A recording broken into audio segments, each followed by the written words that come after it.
Come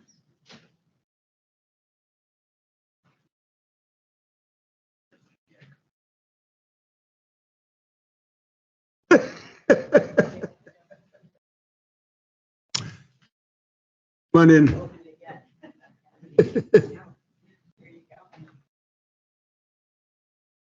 Morning, Debbie.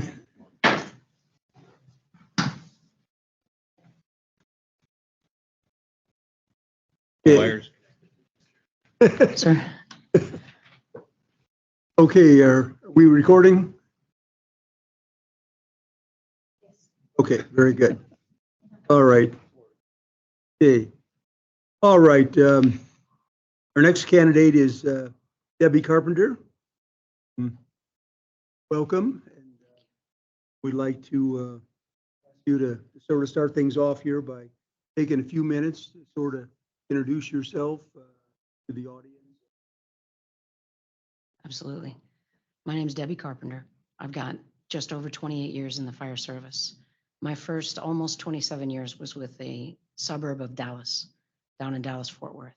So started with an agency down there, very similar sized to this one, 8 fire stations, 175 personnel.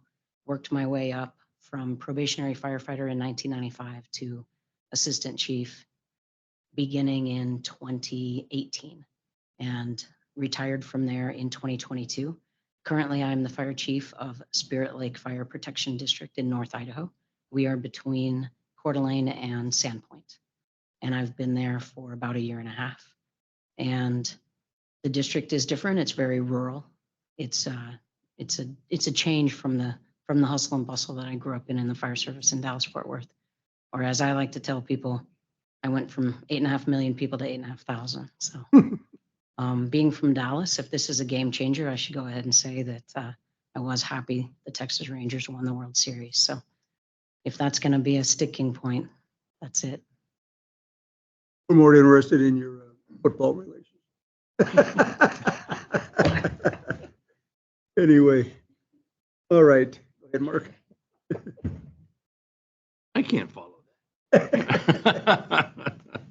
Okay, Debbie, thanks for being here today. What do you feel the role of a fire chief is?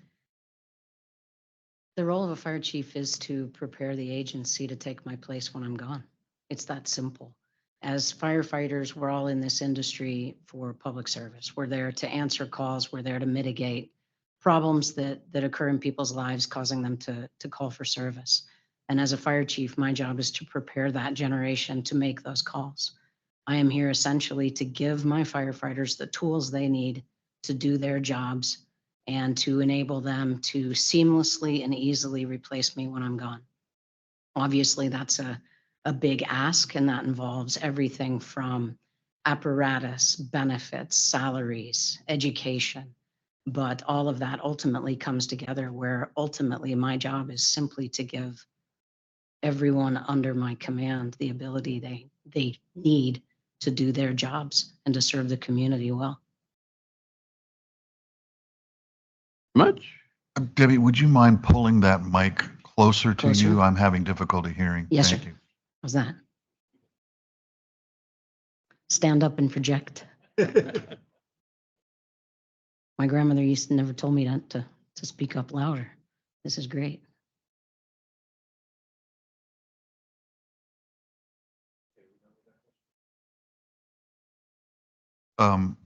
Chief Carpenter, I'd like you to describe to us your biggest challenge as a leader. You can do that as something in the past, something currently, or both. My biggest challenge as a leader currently is educating the public what it is that we do. We are all members of all hazards fire departments. And what that ultimately means is no matter what someone calls 911 for, we're there to respond, and that's our jobs. That's our public duties. But we still have to educate the public to our capabilities. Picture Palestine, Ohio, last February. There was not a firefighter in their agency that was truly prepared to be able to go on one of the largest hazmat train derailment responses in US history. But as firefighters, that's what we're called to do. So one of the biggest challenges as fire service leaders that we have is letting the public know, here's the biggest thing that we could face. Here's what we need. Here's the education we need. Here's the training we need. Here's what we're truly, truly capable of. Another example of that would be with the wildfire responses that are getting bigger and more aggressive and growing faster. Ultimately, I've got a finite number of resources. So how I would approach wildfire in my own district in rural Idaho right now is to educate the public and essentially tell them, you know what, we're not going to be able to get into every single home and save every person and all of their pets. But what I can do is I can train you to teach your house to save itself. And so a big challenge as fire service leaders is ultimately telling the public that we can't do it all, but here's what we can do. And here's what we're going to help you do to train yourselves to be able to mitigate your own emergencies in part with our assistance. And that's a massive, massive challenge because our reputation over the decades, rightfully so, has been you called and we're here for you and we'll take care of it and you can sit down and rest easy. But the world isn't like that anymore. The challenges are bigger and bolder, and our calls for service are bigger and more dynamic and more aggressive. And we've got to be able to teach the public what it is that we're capable of. And in return, tell them what we need to be able to respond better. But it also follows that we need to tell them to be able to, here's how you can help yourselves as well. Thank you.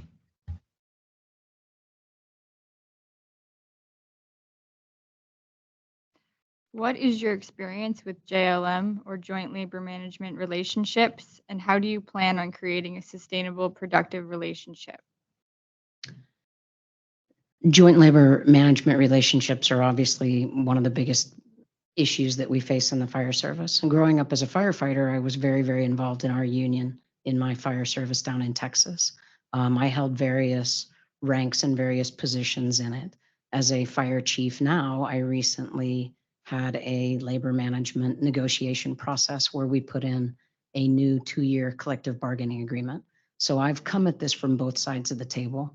And in my mind, the easiest way to navigate that system is clear communication. And I assure my union leaders that I recognize their 4 wants that they have for their members, which is better pay, better benefits, better working conditions, and better equipment. Coincidentally, as a fire chief, I have 4 wants for my people: better pay, better benefits, better working conditions, and better equipment. Now, what I have to do is, through open communication, show them that while we all desire to get to the other side of the table with those 4 things, we're going to have different approaches to get there.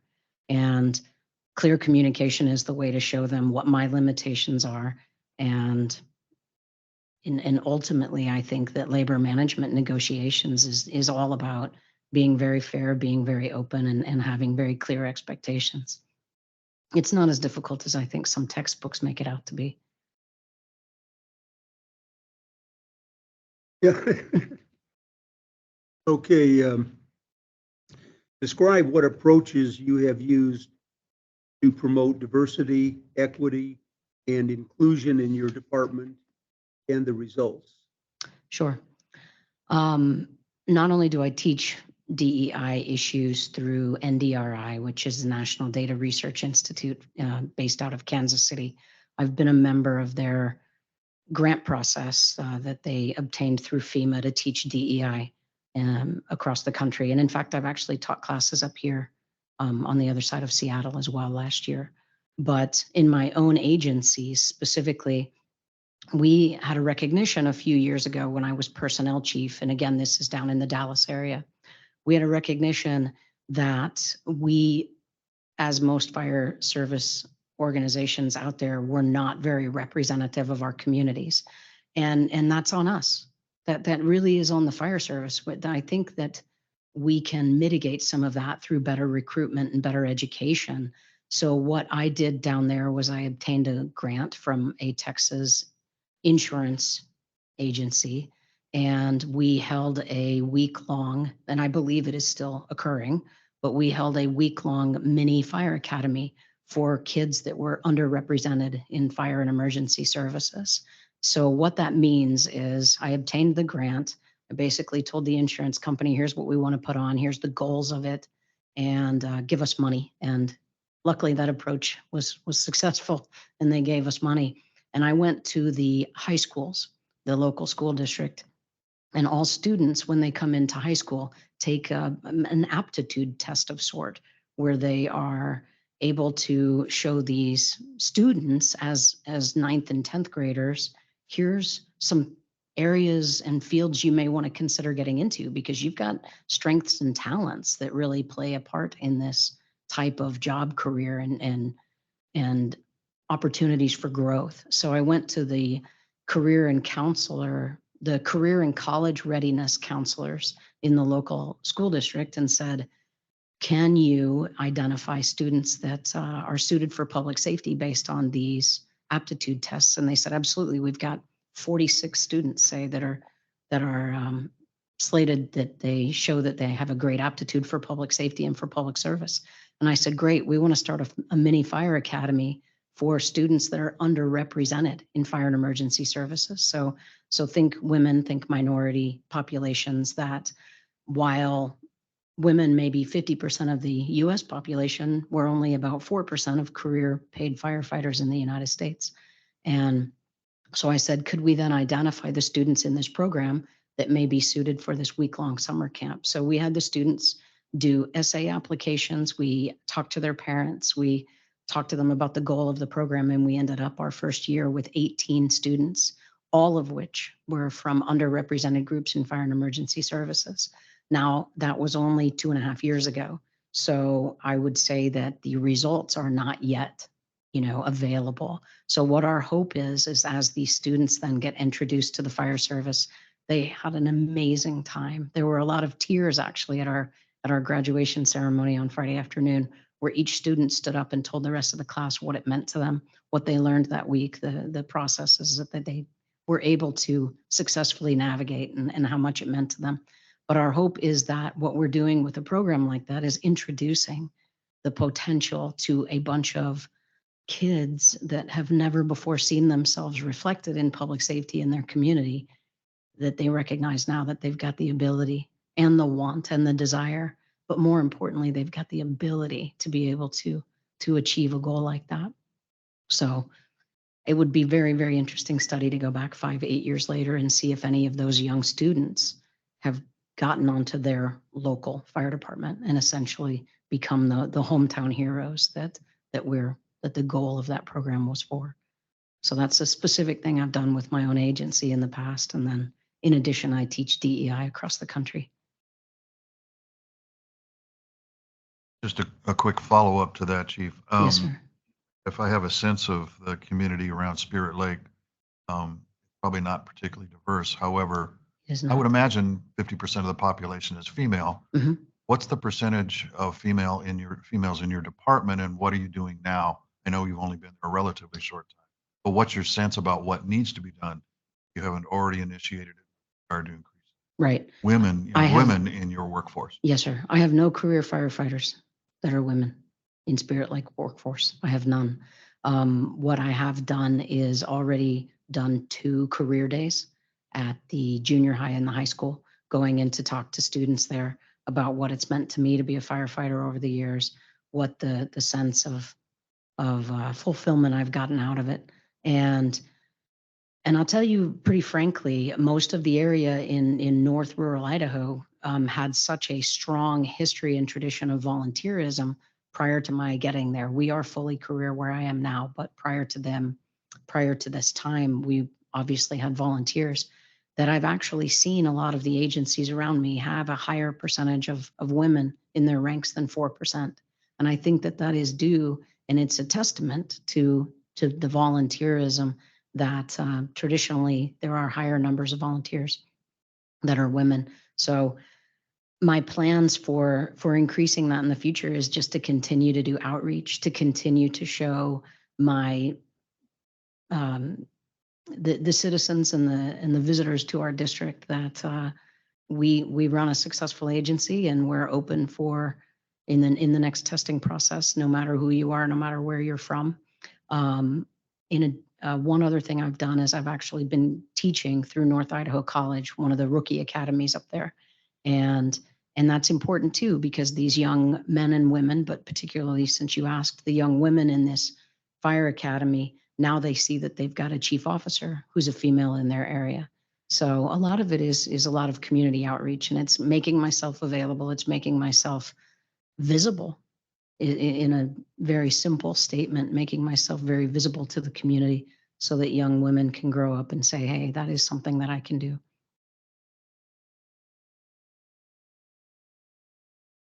Along that same questioning, mini academy, but Yes, sir. a week-long program, Yes, sir. Monday through Friday. then what happens after they graduate and stuff like that? Is there any, they connected, they hopefully long or get them towards? Right. program? Well, they were minors. So to have an actual physical contact or connection afterwards would not have been appropriate.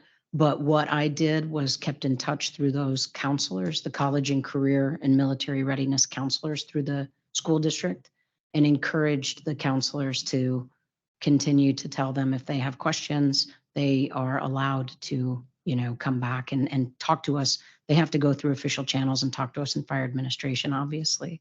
We did have one young lady who came back as a, not a true intern, but sort of a city intern system where she came in and helped us develop some fire and life safety initiatives for a college credit type of class while she was still in high school. So we did encourage follow-up, but for me to reach out directly to them would not have been appropriate. So I just went through the career counselors. So no mini academy. No, not to my knowledge. Yeah. I don't know. After I retired from there and moved to Idaho, I did get 3 or 4 or 5 or 18 phone calls from the chief who took my position down there asking questions about how we ran that. So Cool. my anticipation and hope was that it's continuing. All right. Well, one other question. This is a new question. Yes, sir. Community risk reduction seems to be, well, it is. Seems to be. This is the future of fire service. What is your vision for community risk reduction? And provide some examples of what you've been department. Sure. Community risk reduction is about local hazards, and it's about what our individual communities need us to do on a department basis in order to assist them in whatever emergencies come up. A way to look at it is emergency management is a global industry, but all emergencies are local, is a better way to think about that. And so as I see CRR, as I see the whole aspect of community risk reduction, what I think it's important to do is to identify what your specific community needs from you as a fire agency. Again, we may be all hazards. We may be telling the public that we can respond to anything, but the truth is our community needs us to respond to very, very specific things. As an example, the agency I came from in Dallas area had a very, very large population of nursing home facilities and nursing home residents. And that was just coincidence. But what we took that as was an opportunity for us to develop a community risk reduction overall response. And we did not invent programs. The National Fire Protection Agency has some amazing programs for elderly folks in nursing homes called programs like Remembering When is the name of one of them. But what we did specifically down there was recognizing the need that we had just a large population of nursing home residents is we created a program to where we went into every nursing home twice a year and presented programs to the residents. And in addition, we presented programs to the staff. And what that did for us down there was it created 3 results for us. One was that the nursing home residents were safer because we would educate them with fire and life safety risk mitigation practices, such as hazards in cooking, trip and fall hazards that we see occurring frequently in the elderly population causing calls to 911. So we made those residents safer through these programs, which also then in turn reduced 911 calls to these facilities, which is a win-win. It's a win for the taxpayers. We're available for other things. It's a win for the agencies where these residents were living, because they could say that their facilities were safe according to the fire department. But in addition, it helped us educate the staff. And we were able to talk to the staff about, here's who we are, here's what we're about, here's what we're looking for, here's where we want you to call 911. And we want you to call 911 earlier than you may have thought of in the past, because too many times we hear about fire departments going into nursing homes and they're telling people, you guys call 911 for everything, and that's not appropriate. But in actuality, we truly, truly want the staff to call 911 more frequently when they recognize the severity of something. So instead of trying to take things into their own hands. So really, truly, it was a very win-win situation for my agency down there, where we developed relationships, not only with individual residents, but with facilities. Places were safer.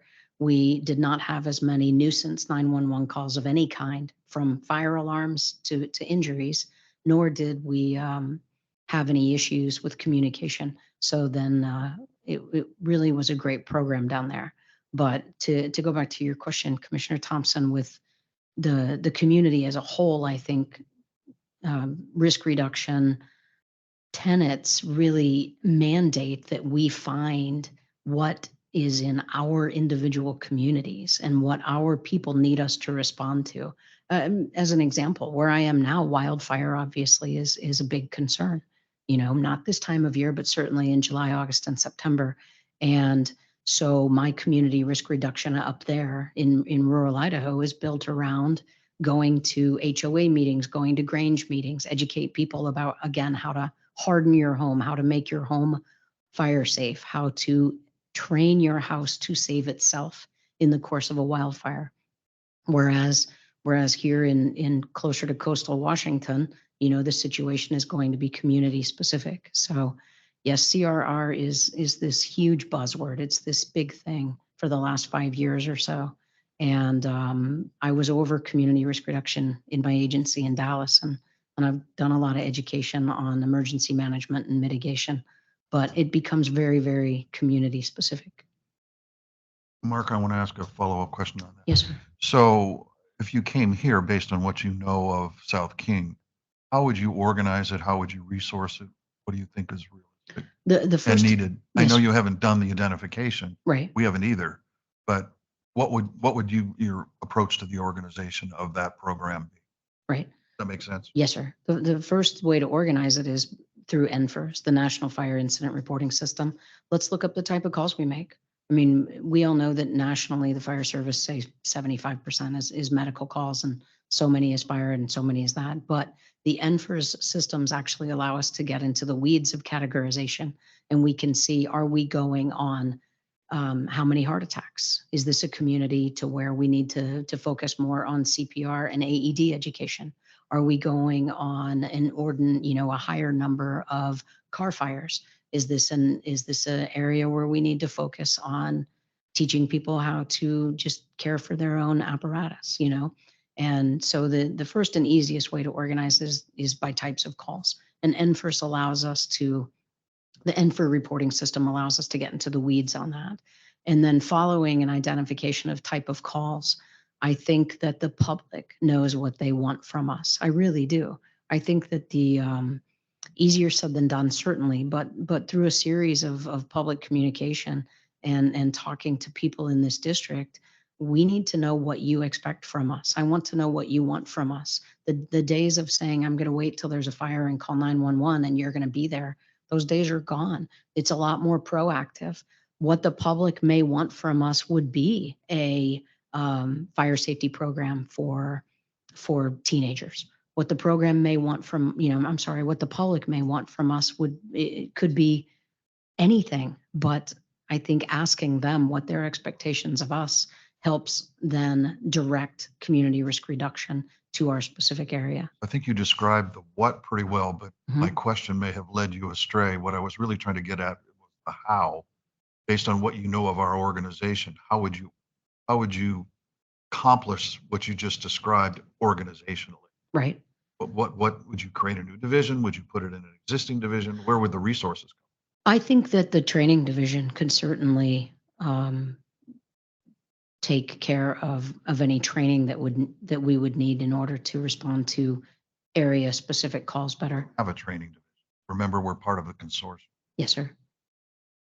Then what I would do is recommend that I would recommend that we formed a list of the training that our firefighters would need in order to answer those calls for specific types of service, and see if where we would need to tighten our belt in another area in order to be able to train in this one. I think that we certainly have the staffing and the capabilities and the people. We've got the numbers to respond to anything that the people in the community need us to respond to. And specifically, let's just pretend that would be, let's go to the easy example. Like I said, say that we've got a large number of heart attack calls that we go on. Well, we need to train the public in CPR and AED use. I would look at what our overtime budgets are, and I would see if we have any firefighters that are willing to teach CPR and AED classes on their off time. If that's not possible, do we have light duty staff that I can make CPR educators through, say, American Heart Association, and be able to hold more CPR classes for the public?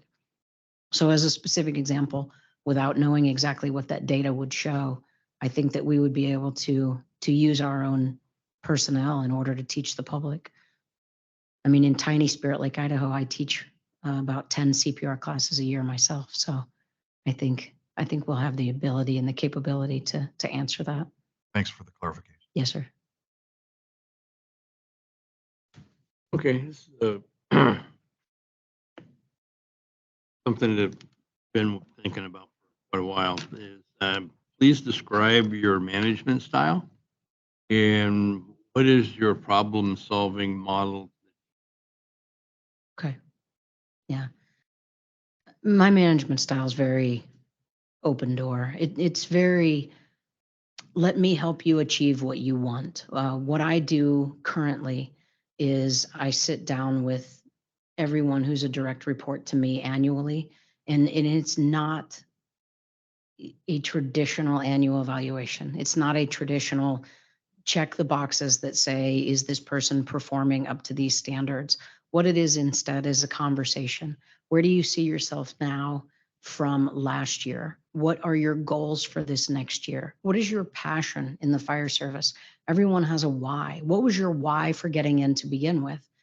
Is your why for staying in the fire service the same reasons as it was 5, 10, or 20 years ago? And that conversation then leads to, what are your goals? Not just hopes and dreams, but true concrete goals. What are your goals for this next year with our organization, and how can I help you achieve that? And so when you say management style specifically, what I do is I try to encourage everyone who's a direct report to me to achieve something in this next year. I'm not talking necessarily promotions. It could be, you know what, I now have a passion for emergency driving, and I'm going to become an emergency driving instructor for our organization, and I'm going to be able to use that to better our own organization and myself for the future. And so my management style is very hands-on as far as conversations go, and I have a lot of expectations for my people to be able to tell me, here's what I want to achieve, and then in return I will do everything within my power to help them get it. And we will have a follow-up conversation the next year. Everyone knows that we will have that follow-up conversation that starts off with, how far down this road towards these achievements are you?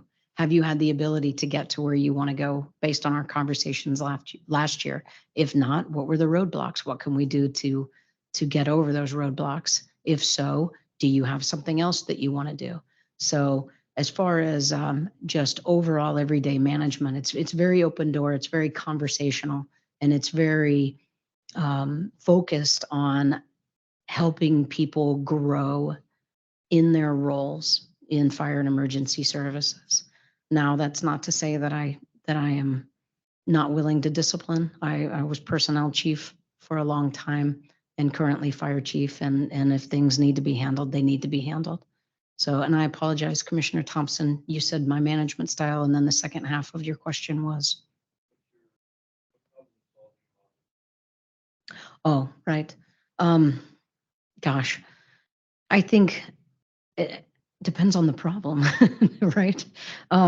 Certainly if we've got a problem that actually involves legal, then I go through our agency's attorney and get all the information that I need to that attorney and seek legal advice. But if it's a problem that's handleable by the individual people, then I encourage them to do that. You know, if it's a problem that comes to me that only I can solve, say we've got someone in the public with an issue with some of my personnel after a call, then again, it's very conversational. I'm going to make an appointment with those people, and I'm going to sit down with them, and I'm going to talk to them about what upset them and what I can do to help create an environment to where that won't occur again. And so again, it seems kind of trite to say problem-solving model depends on the problem, but it really does. I think most problems can actually be handled on a pretty personal level pretty easily. Thank you. Hey, we've just got a couple of minutes. Yes, sir. Last follow-up calls? Anything you'd like to add? No, sir. No, I appreciate everybody's time. I know this is not a fun Saturday necessarily, but I've had a good time. It's all good, right? Right. That was a fun game, by the way. I saw the second half last night. All right, well, thank you, and talk to you this afternoon. Thank you.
Next candidate is David Valkenburg. Why don't we start off? Sorry, let me say that again so the audience knows who we're talking to. Our next candidate is Dave Van Valkenburg. And start off, we'll ask you to maybe just take a couple minutes and talk a bit about yourself to the audience. Sure, thank you. My name is Dave Van Valkenburg. I have been in the fire service for almost 35 years. Started my career with the city of Bothell, worked through the ranks through the city of Bothell all the way up to battalion chief and including a short term as the acting deputy chief of operations. When I was in Bothell, I had the opportunity to volunteer to go into the fire marshal's office. I spent 2 years in the fire marshal's office. And because of that training and that experience, I was able to work for the city of Kirkland for a short period of time. While I was a Bothell firefighter, I was also working as a contract fire inspector for the city of Kirkland. So that experience opened another door for another learning opportunity and another experience. After being in Bothell for quite a while, I took a job with the city of Kirkland as a deputy chief of administration, which was a unique opportunity because it was, my career had been pretty operations focused, pretty heavily into, doing the firefighter stuff. And so moving away from doing tech rescue and firefighting and some of that and moving into an administration position was a unique opportunity because I got to do the things that I had never really practiced. Budgeting and Excel worksheets and managing construction projects and working on city projects. And so that 5-year window was a unique opportunity for me as well. Got to do some amazing things and work with some really amazing people and do non-traditional firefighting things to kind of add to my skill set a little bit. In that same window, I finished the Executive Leadership Academy from the Foster School of Business, which was another unique learning opportunity. And then about a year and 3 months ago, I came down to South King to be the assistant chief of operations. And I've been here since October of last year. I'm married. I have 2 wonderful daughters and a wonderful wife. I'm very heavily involved in my daughter's activities and my daughter's life. Coaching soccer and being with them. We like to spend a lot of time outdoors and a lot of time camping and hiking and being on the water when possible. I think that's me in a very brief nutshell.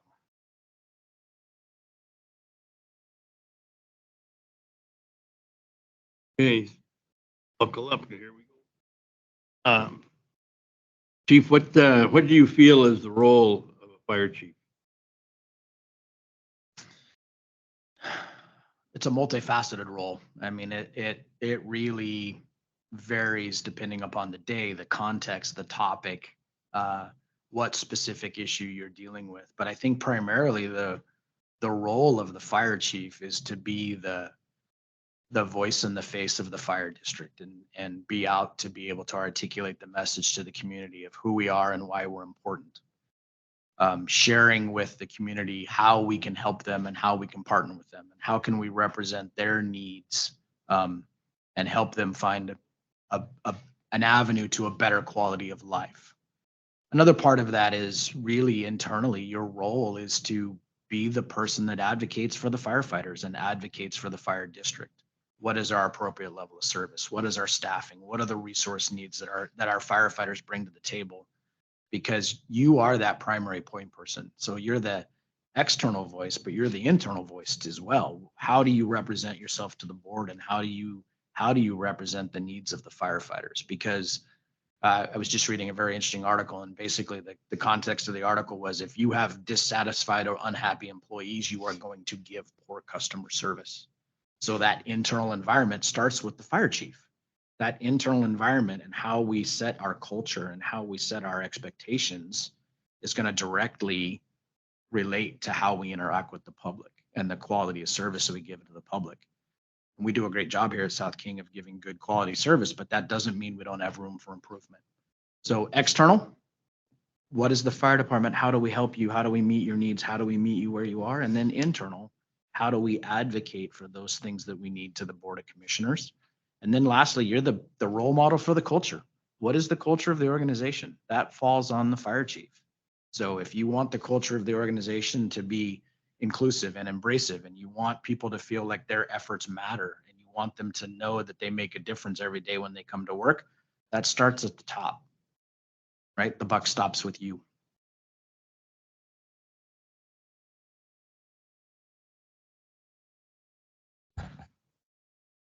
Chief Dave, can you tell us what your biggest challenge is or was as a leader? In other words, you can give us an example from the past. You can give us a current example. You can do both. Well, I think part of the challenge of being a leader is that every day it's a challenge, right? Being a leader within an organization, you have to be really consistent in your behavior. You have to be very persistent in your messaging, because not everybody just follows you because you're there, right? And so it's being very consistent in how you present yourself and being the same person day after day. And I may not be having the best day in the world, but that can't influence how I treat somebody or how I interact with somebody. They still need that leadership qualities out of you. I think one of the biggest challenges for me specifically here at South King is we have so much to do that it's very easy to get lost at the task level. It's very easy to get lost in meetings. It's very easy to get lost in having to get work done, and getting out and being visible has been one of the areas where I've slowly improved over time, and being very diligent about getting out and being with the crews, because you're not, right? The old adage is you're not going to be heard if you're not seen. And so getting out has been one of the challenges. I've got a few leadership challenges or mistakes or missteps in the past, and most of them come down to one kind of key element. I was a young firefighter. I got promoted to lieutenant. I got no leadership training. Then I got promoted to battalion chief. I got no leadership training. Then I was an acting deputy chief, and I got and provided no leadership training. And that's a common theme in a lot of folks' fire department careers. And so a lot of my leadership skill that I have now, unfortunately, has been learned through trial and error. That I did this in that situation. Oh, that worked awesome. That was cool. And then I did the same thing in a different situation, wrong context, and it didn't work, and it blew up in my face, and it left a mark. And so a lot of my leadership challenges have just been that trial and error that we had to go through. And then at one point I finally woke up and got a little bit smarter, and I went to school. I went to college, and I got a degree in leadership, and focused on what is the actual science behind the art of being a leader. To your specific question, Commissioner Berger, a good example of when I failed. But one of the things that happened early on here at South King was there was an issue with ESO reports. There was an issue with documentation. And rather than proactively communicate what needed to happen, because I know ESO fairly well and I know how to manipulate ESO, I went into ESO and I turned a whole bunch of buttons on, and I made it so the firefighters had to check those boxes on the report. But I didn't go out and give the why to the adults that work here. I didn't go out and give the why to the people that I just impacted their lives and made it harder for them to complete their reports. I know how to change the system. I'll change the system. And I never communicated to anybody in the organization. And that seems like a small thing, but when you're a new employee in a new organization and you haven't really established yourself as a credible member of the organization, and you just start making things harder on the firefighters, you can well imagine that didn't go over very well. Thank you, Dave. What is your experience with JLM or joint labor management relationships, and how do you plan on creating a sustainable, productive relationship? I've been fortunate enough to be at JLM on both sides. I've been part of labor management from a union standpoint as a union executive or as a union leader, and I've been fortunate enough to be on the administrative side as a deputy chief and an assistant chief. And so I've through the years, I've got a fair amount of experience being at JLM. I would say the biggest thing for improving the relationship, and I'm talking somewhat specific South King in this instance, is reestablishing those lines of communication, clarifying some ground rules and some expectations on how we're going to treat each other in those meetings and how we're going to communicate, clarifying some expectations on how we're going to make decisions or how we're going to track decisions, clarifying some expectations on what are those things we are going to talk about at JLM and what are those things that we probably should wait and not talk about at JLM. Because occasionally there are topics that come up that might not be perfect for public consumption just yet. Maybe we need to have a conversation ahead of time. I think that mindset has played well currently at South King. We've seen a dramatic at least in my opinion. We've seen a dramatic improvement at JLM in actually getting work done and making decisions. And last JLM meeting, we actually crossed 5 or 6 things off the agenda that had been there since I got hired. So that process has worked for me so far, and I plan on continuing that process regardless of where I am in the organization. That mindset of investing in JLM matters, because one of the best byproducts of joint labor management is having a conversation about a very small topic and solving it versus having a conversation about a grievance or a ULP or something else downstream, when we could have talked about it here and solved the problem collaboratively versus fighting over the answer later on.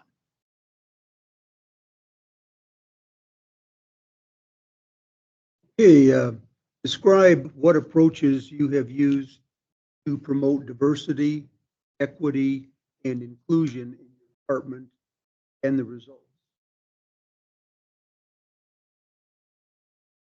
Well, there's a couple of elements to that answer. I'll start with myself personally, and then I'll talk a little bit about South King.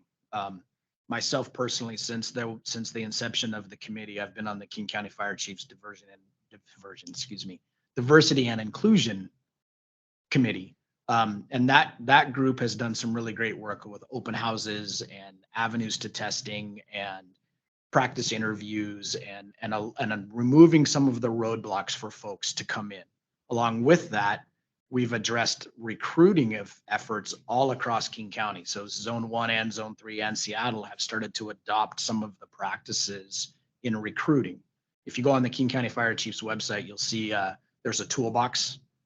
There's a document called Toolbox for Recruiting and Toolbox for Diversity. And those are tools for fire chiefs and departments to employ within their organizations to help not only with recruiting, but also how do we change the perspective in our organization that we embrace new folks and we embrace people that might be slightly different than us? Because it's one thing to hire somebody and say we're hiring somebody to be inclusive, or we're hiring somebody to increase our diversity and match the community, because we understand all the benefits of doing that. But if we bring them in and then we isolate them, that's pretty counterproductive. And that doesn't work well for that person that you hired. So that toolkit not only focuses on how do I outreach appropriately, but how do I talk about my culture within my organization and how welcoming am I? How willing are we to open up our blue border, so to speak, a little bit and bring somebody in? So that was an immense amount of work. I'm very proud of that. And that work was based off of a statewide survey that all the fire districts in the state were invited to complete. And it was very targeted, not only at a large municipal department, but it was all the way down to the small fire district in Eastern Washington. How do you have that conversation about diversity? How do you have that conversation about valuing other perspectives? And how do you connect the dots? So that's one area where I've been heavily involved, and that has translated into being part of the state fire chiefs board and doing some of the work with the state fire chiefs on, providing avenues for departments to get training for their internal personnel. And how do you bring folks forward within your organization so then they can go out and be champions of their departments in their communities? Here at South King, we are very fortunate. We have a really good inclusion program. We've invested resources, we've gotten a grant, we've done some really good work. Our ambassadors have done really great work inside the department and outside the department. We've had internal training to try and address those perspective issues within the organization. I would say that, another part of that is we have started to reach out to outside the community and start to show them that, hey, you don't have to be a firefighter to be a member of the fire department. You can work in finance, you can work in logistics, you can work in fleet. So that outreach and making it broader than just being a firefighter is a big deal. I'll go back to something that's very interesting to me, is that when I volunteered for the King County Fire Chiefs Diversity and Inclusion Committee, I kind of didn't know what I was getting into. And a very clear byproduct of that to me is I'm a much better leader, because it forced me to look at my own perspectives and it forced me to look at my own bias. And so, when we interview people now, I'm much better at looking at the person as a person and not the person as a female or as a person of color or something along those lines. That change in my perspective has made me a better leader and has made me open to different hiring practices. And if you look at the group of 8 we just hired, if you look at Chief Deffenbaugh, that I think those are byproducts of my open mindset, that I've embraced the idea that there are people out there that are qualified to do the job that don't look exactly like me. Can I do a follow-up on that? Chief, you mentioned that the Chiefs Association Committee developed some resource materials. In terms of artificial barrier removal, physical agility test and that sort of thing, can you tell us what was identified and how it was implemented to the best of your knowledge? I mean, did it really result in removal of barriers in departments, or did it just sit on the shelf and not be used? No, I think it's been used. Can And you give some I'll examples? I'll use the King County Fire Chiefs open house as an example. So when I was in Kirkland, I hired a young man who came to the very first open house in the city of Bellevue. He worked for Bellevue PD in the records department. He was curious. He saw the sign and and he came to that event, learned about being a firefighter, learned about the process, learned about the oral boards and the day in the life and the CPAT. He learned about all those things. A year and a half later, we hired him in Kirkland.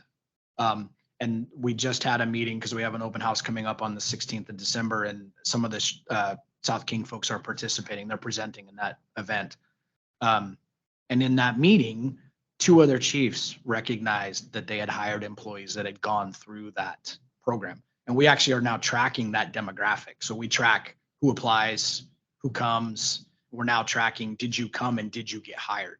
So that we can start to see if we have the efficacy we want.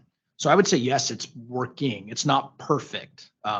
Written tests are still a roadblock. The cost to take the CPAT are still a roadblock. But we are making incremental progress. But physical barriers that are artificial, that really are traditional, but aren't really directly related to the job anymore. So there's 2 elements to that.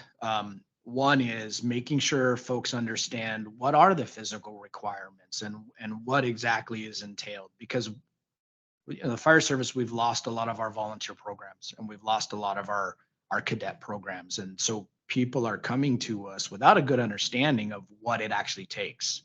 And so that the CPAT and the physical fitness nutrition component has been stressed more and more, that if you want to do this, you do have to be able to do these things. Now, there's an element of that we've also fixed in that, the whole idea that you have to be 6'4". There's, taking care of breaking down some of those barriers. And that's that internal component we've been talking about within the organizations is, I'm not 6'4", but I can do the job. So it's a little bit of both. It's educating them so they can meet the baseline, but it's also adjusting within the organization what a firefighter looks like, and connecting that to 80% of what we do is not fight fires. And there are roles within organizations for people that want to be a firefighter EMT, but maybe they don't want to fight fire. And you know of examples in various districts, departments that have done exactly that. Identify and eliminate. Yes, Seattle Outmoded requirements. Seattle would be one good example. And we've actually adopted, we're bringing our folks in for a month before they go to the academy.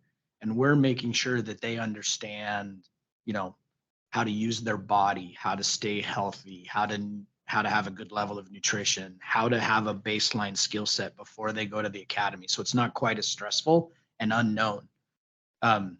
Academy's hard, and that 16 weeks is a grind. And if you don't know what you're getting into about week 4, you really start running out of gas. And so we're trying to prime the pump, to use a poor firefighter term. We're trying to prime them to know what they're getting into before they go there. Thank you.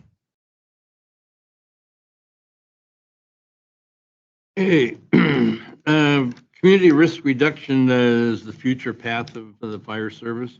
What's your vision for community risk reduction and provide some department? Sure. Well, community risk reduction is such a large project, and there's so many things that fall into community risk reduction. And I have said a couple times in the past that we have a very light touch on our community, that we don't interact and touch our community enough. So we've reorganized a little bit, and we've actually assigned the chief to start working on community risk reduction strategies and start actually looking at a community risk reduction analysis and where can we be and where can we focus. Part of that's going to be an education within our own department, because you say community risk reduction and everybody thinks the fire marshal's office. If I go out and do inspections, I'm doing community risk reduction. Well, it's so much more than that. And so, you know, the establishment of MIH is part of community risk reduction. Keeping the community healthier, keeping them in their homes longer, that's part of community risk reduction. Starting to get out to the community and do an assessment and find out what are the weak spots that we're unaware of. I would be willing to bet, that there are some areas in our community where they need help and we don't know. And the only time we really know they need help is when they call 911. And then sometimes we're not prepared to solve the problem because we don't have the right training and we don't have the right resources. So we probably have a blind spot that hopefully that community risk reduction assessment would help us with. The other part of that is that we actually need to get out and understand the community's desires for their fire department, because I would be willing to bet the average person in our community doesn't understand how the expectations of the fire department have evolved over time. We were talking the other day about the challenges for the fire service in the 21st century and the iChief's ACMA report. And the fire service is becoming the primary wellness tool within communities. And so if that is a true statement and that's a challenge for us moving forward, we better get in front of that and start identifying what are the wellness needs of the community. One of the things that we used to do that we've talked about implementing again is we used to go out at the health fairs, and in February, it was Heart Month, but you know, February 14th, Valentine's Day, Heart Month. And go out and do blood pressure and blood sugar for folks. And do you know what your blood pressure is? Do you know what your blood sugar is? Because blood pressure and sugar, right, are two of the indicators of comorbidity factors. And so then you could say, hey, your blood sugar is pretty high. You should probably go to the doctor and get a checkup. Or your blood pressure is really high. Are you on medicine? No, then you should probably go and get a blood pressure. Those are the types of programs we can institute here pretty easily and at a cost-effective level that would have a direct impact on the community. And that all goes back to that community risk reduction. It's not just fire, it's how do we impact the quality of their lives.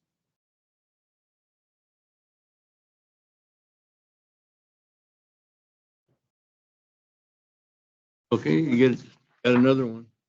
Could you describe to us what your what?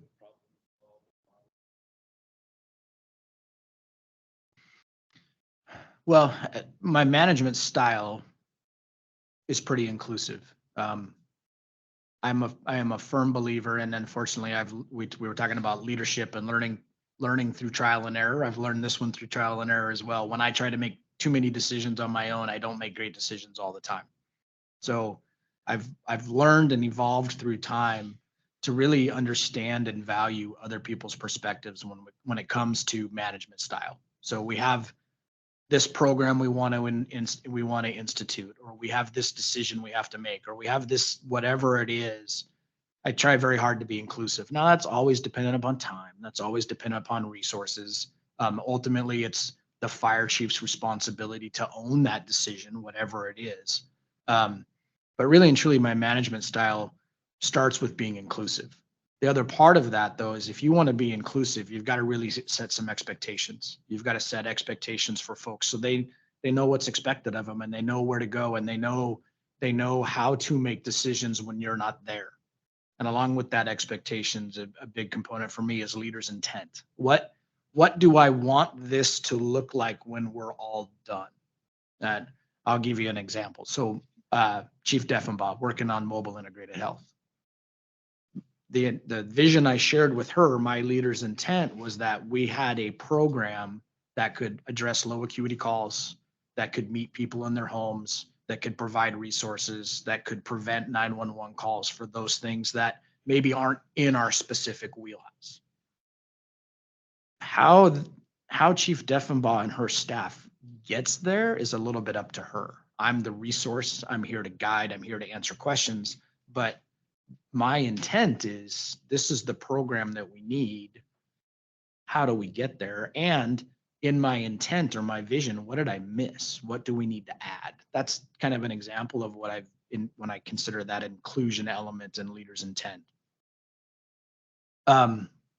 Another part of leaders' intent, though, is that when you set expectations and you share leaders' intent, you have to be available to answer questions and clarify, but you also have to be available and willing to step in and say, that doesn't fit what we talked about, so come back this way a little bit. You're a little too far in the left-hand lane, come back in the right-hand lane. Because if you set expectations and you share intent, but then you're not there to make sure they're being met, then that takes away from that inclusion. And for me, my go-to then is I become a little more autocratic. No, you didn't do it right, so therefore do it this way. And so what I've learned through trial and error is if I clarify expectations up front and I gently remind folks, then we get to that end point without me having to be autocratic. And I'm sorry, Commissioner Thompson, the other part was problem solving. For me, problem solving is a very basic model. Defining the problem, but doing my due diligence to define the problem. Who can I ask for more clarity? What document can I read? What data can I research? What can I get? What can I look at to make sure I'm actually addressing the right problem? But human beings, we have a tendency to quickly identify the problem and then quickly jump to the solution. And that doesn't get us the desired outcome. And that, again, being very diligent about figuring out what the problem is and what are the resources for me to figure out the problem. Then what are my options for solving the problem, right? And what could I do? This is the problem. What's my desired end state? So what can I do to get that desired end state? And that is another big part of inclusion, is because when you get to that, what are my options part, I know I'm not always the smartest person in the room, and somebody somewhere in the organization is going to have a great idea. And it might not come from me. It might not come from a battalion chief or a captain. It might come from the 3-year firefighter. And so when appropriate, when time allows, when the scope is there, right, getting input into that problem, and then selecting the option, put the option in play, and then evaluate the outcome. Did we get the desired outcome? Did we end up with unintended consequences? So the problem solving part for me, the process is very similar. The part that has worked well for me is making sure that in that options phase, it's inclusive and it's open. And a very easy example is our apparatus committee. Our apparatus committee is doing amazing work. The problem was the lack of consistent inventory, the lack of equipment on reserves, all of the things that were impacting operations. So bringing that group in and having them share the options and actually having a voice in the implementation phase has created buy-in, it's created engagement, it's created some employee rewards, and it's fostered that idea that we can be inclusive when it comes to management and problem solving. So pretty traditional problem solving method in my mind, but the implementation is making sure that we involve as many people as possible.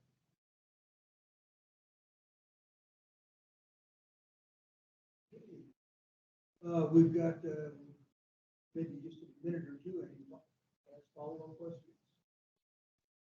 Before we conclude, anything you'd like to add? No, I don't think I have anything to add at this point other than just thank you. I know it's another long interview day. I know how valuable your time is, so thank you.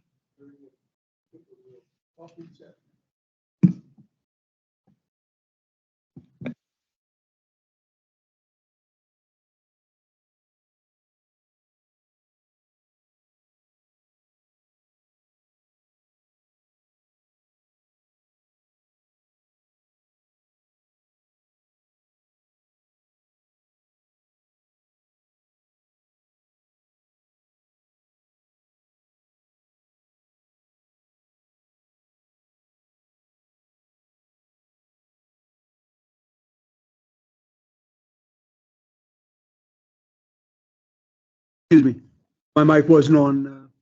Okay, we're at a point where if there's any public comments, we'd like to hear them.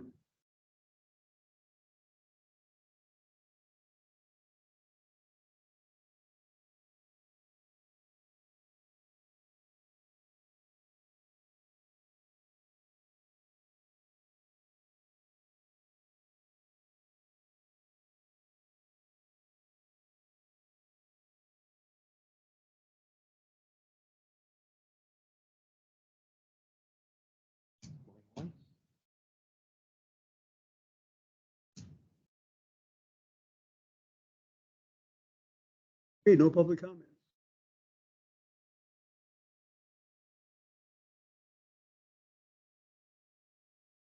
Should we just break for lunch now, or should we go into executive session?